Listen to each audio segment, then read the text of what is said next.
A couple of weeks ago, I had the opportunity to sit down with 4 regional directors to discuss an issue of strategic importance to the Jesuit Refugee Service: hospitality. I first spoke to Merlis Mosquera, Director of JRS in Latin America and the Caribbean. She told me that, despite the pressures for poor Venezuelan border communities of hosting large refugee influxes, their generosity contrasts sharply with the negative approach of the Venezuelan state. It is so different when they have this approach as the whole community, and when the state block the oncoming of the refugees. And now there is a tendency to dislegitimate the law and dislegitimate the impact of the conflicts in the life of the people. You know, saying that the Colombian armed conflict stop is an excuse for not receiving refugees. In the face of the failure of the French government to provide housing to asylum seekers, JRS found individuals, families and religious communities only too willing to step up and offer their homes. Michael Schoff, JRS Europe Director, describes the unexpected outcomes of this hospitality. And that has been a very gratifying experience, both for the people that are hosted and for the people who welcome guests in their home. Because in the end, it's really about a moment of joy that I can share with somebody. When I have somebody who waits for me in my home, who prepares food for me if he wants to, who tells me about the story from his country, from Afghanistan, who tells me about the story of his journey, I receive a lot because I participate in his life and I do a useful thing. I give him a bed. And the same thing we are told by the asylum seekers who are hosted. They say, well, yes, thank God I sleep where it's warm and dry. But also there are people who have an interest.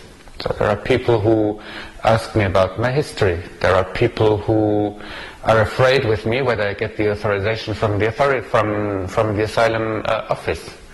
So all these things create a link that make that our service at the same time is already the advocacy work. It's not about saying something to somebody.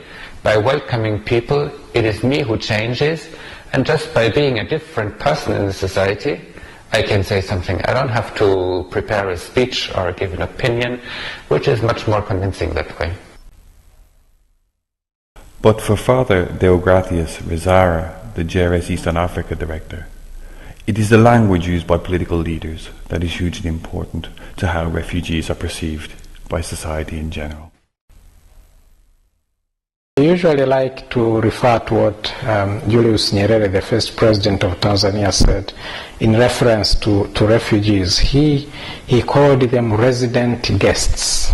The moment you put names are not innocent. The way we label people, the way we call people also has a lot of ethical underpinning to it. So he chose the words very carefully. They are residents, so that means they are welcome to stay, and they are welcome to stay also as guests, as opposed to an intruder, an alien, you know, these words that have been labeled on the forcibly displaced as they flee for their life. And when the crisis that suddenly breaks out is in your own country, your understanding of hospitality changes. As JRS Middle East, North Africa Director and Syrian national Father Nauris Samour explains.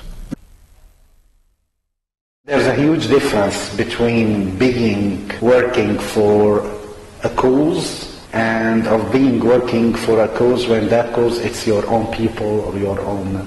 Now I could feel much better what could be, to explain and to tell a little bit the fact that when we are out of our own homeland, when we are extracted of our home, of our houses, of our areas, to be sometimes without anything except our clothes, which we dress, it's too difficult thing. And yeah, that's too difficult. That's why I ask people, I ask staff to be really, really very, very, very attentive to that point and to welcome people as they deserve that because they are worthy to be welcome in dignity. And if there were one message from refugee communities, I think Merlis Mosquera simply sums it up. Leave us to help, leave us to give what we have to offer.